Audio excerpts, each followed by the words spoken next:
Hello again and welcome back. So in the past few videos, we've been looking at how to kind of handle data that is stored outside of Python.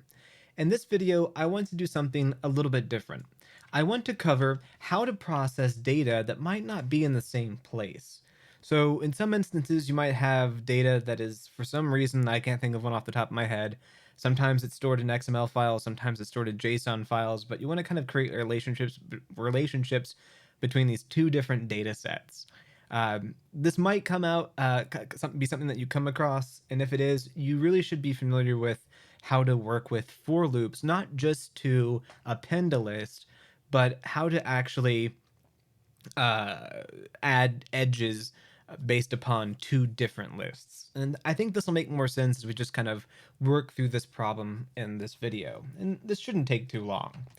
So we are going to do what we've done in the past. We're going to create a G object, and this is going to be graph.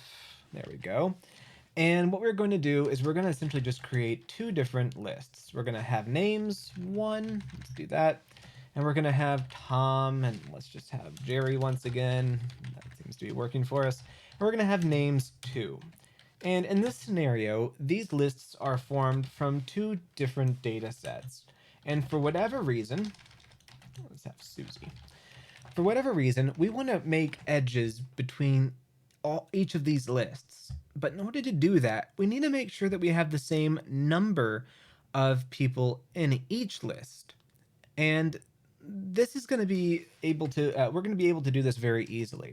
But the reason why we want to be able to do that is so that we know that when we iterate across these lists, we are not going to return an error because Networkx wasn't able to pair someone up with someone else.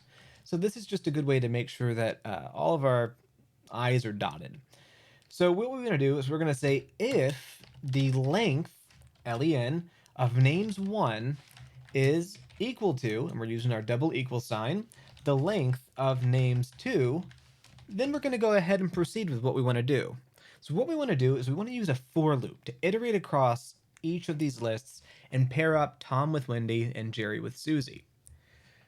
So what we want to say is for I in the range of the length of names1, and we could do names2 because they're going to be the same length.